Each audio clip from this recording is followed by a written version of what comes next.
Dala tu cuerpo alegría Macarena. Hey Macarena. I'm scared.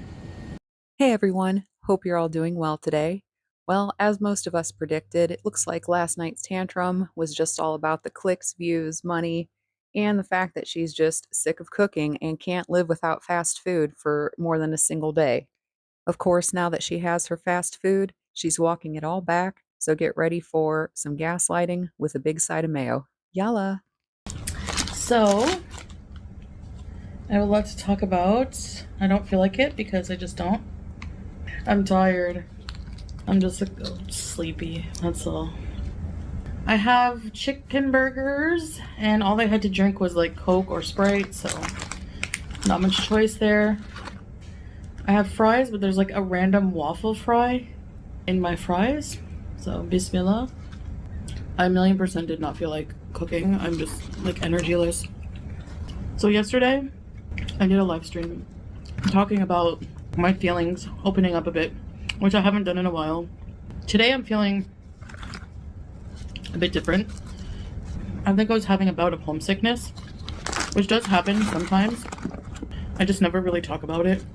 When it comes down to everything, like when I consider everything, the situation, yes, I'm from Canada, born and raised there. And I know a lot of people from there. My audience is from Canada, US, Europe, the Western world, Australia. And a lot of you can't fathom how I could be happy here as a Muslim. And I explained some things that I missed, certain freedoms, miss my family. But overall, for me, home is where my heart is. My heart is with Salah. I love him a lot. He loves me. I'm being sincere that I'm not miserable here, you know. I'm the type of person that if I was, I would just go back, like, you know, easily. Not easily. Easy enough. I know he's always said, if you ever really need to go back and see your family, I'll book you a flight. And I know people think, oh, well, he can't do that. He can't financially support you. I don't know why people think that. That's just your prejudice. I have that knowledge and security that I can go. It's not that I'm stuck here, you know. I do, like, I was assessing my situation because sometimes I'm very conflicted with what I really want. I doubt myself. I have insecurities that I talked about in my live stream. And even now, I don't even really know what I'm talking about. But basically, when I weigh everything, and that's why I'm tired, I stayed awake thinking about these things. When I weigh everything,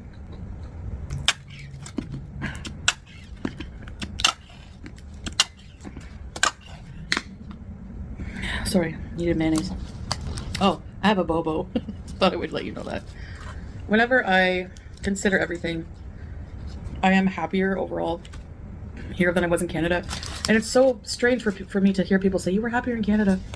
Which makes me realize, like, people really don't know how I was feeling internally. You know, maybe I didn't express that.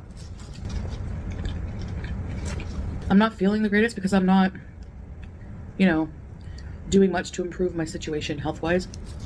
And that you can't escape from.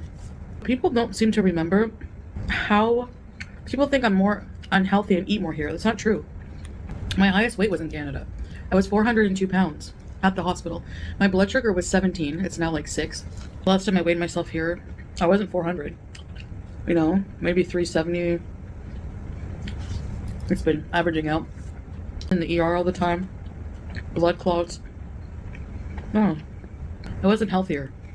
I miss driving, but that I can deal with. I have a chauffeur. Most of the time, I isolate myself with my mental illness. And a lot of the time, I don't want to go anywhere. So we didn't break up. We're not getting a divorce. I was just thinking of going back to Canada temporarily for a visit to get rid of that homesickness feeling. But I really think I would be more homesick for here if I went there. The more I'm here, the more this starts to feel like home. And again, when I was in Thailand, I felt at home because I was with Salah, you know? Like moving, like completely moving to another country, you know, it's kind of a big culture shock sometimes. But that over time has gotten pretty, it's become pretty normal. But I mean, yeah, of course, sometimes I miss some of the comforts I had in Canada, but a lot of those things were not healthy for me, you know? I should be able to function normally and happily without being high. Like, you know, And addiction is very big for me. And I think a part of me doesn't want to go back to Canada for that reason. I don't want to fall back into addictions that I don't have access to here. You know, drugs, alcohol, ordering 3-4 times a day. I don't know, like just whenever I want, you know, just being very frivolous and not good with money. I just don't trust myself right now. And believe it or not, Salah really, he's very active in trying to make a really good future for us as well. So I'm learning a lot from him that way, having to be more frugal, because we're not rich, but we're not poor. We're not, you know, we're doing well, but we're not rich. And, you know, alhamdulillah, I'm grateful for everything I have. I know people were like, your channel will do so much better in Canada. Well, I'm not going to do anything like that just for money, you know. That's just so inauthentic, and just money is just not a good reason to do things that you have in your heart that you want to do, you know, or to not do them because of money. My heart is with Salah. We're very much in love and married, despite what people think. I mean, I don't know where people believe all these weird theories that people come up with about us when there's zero proof, you know. It's none of it's true. And we love each other, and I hopefully can spend the rest of my life with him. And I just think the Middle East is the best right now for me, like to recover from addiction, to recover financially. No matter where I am, I can have access to certain things. The healthcare is pretty good here. It's actually really good. Like anytime I've used it, it's been very decent, and it's very affordable. It's very affordable for expats. That's that. I don't know what else to say. Maybe I'll be able to better articulate it when I'm less tired. I was up all night until about noon, and I just felt gross and like tired and just tired of thinking, you know. And I saw my cat coming beside me and cuddling up to me, and then Salah, watching him sleep, and I was like, I can't leave my family, you know, even for a bit. So, I mean, I don't know. Sometimes being very, very far from your homeland is weird too, you know? So I just have these mixed feeling moments, and I think they're normal. I think it's normal for anyone to go through that in my situation. And a lot of you have left comments that you've been in that situation, or it's normal, and you know, you understand. A lot of people were saying it's obvious you're not happy. I don't know how it's obvious. I mean, if you compare my time in Canada, I was crying all the time. Here, I've maybe cried once, you know. Can't be happy all the time anywhere in the world, you know. But if you look at quality of life, yeah, I would say it's better here for sure. Yeah. I'm not shut in all the time. I can go out whenever I want. I just have to ask Salah. I choose to isolate sometimes because my mental health is not good. And anyone can look up, you know, symptoms of depression, mental illness, that's normal. But we do go out. I just don't always film because it's...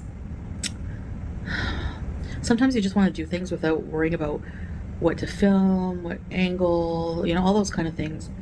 So, and depending if you go somewhere busy, like I haven't been feeling it.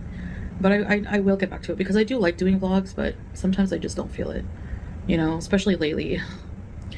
So it's also hard to like talk about a lot of my feelings surrounding things in my life I can't talk to you about, like not bad things, just personal life things that I want to keep secret. And I think that's actually very beneficial for me. I've said that a million of times, you know.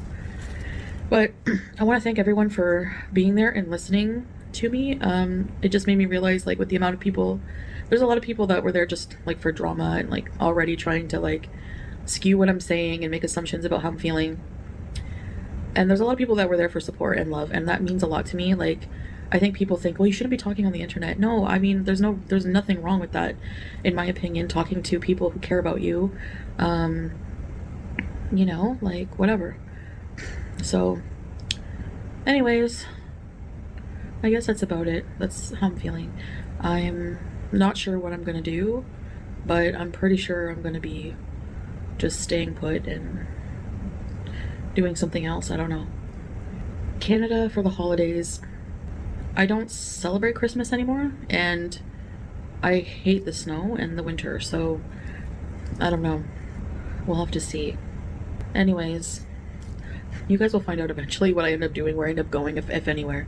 But we're not getting a divorce. We're not splitting up.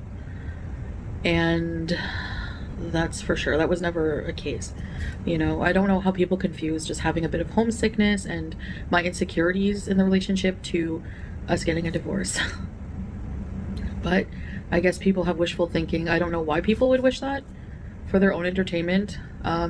It's kind of odd, but it is what it is, I guess. Anyway, guys, thanks for listening to me, and I'll see you in the next one. Bye. All right. Toodaloo, folks.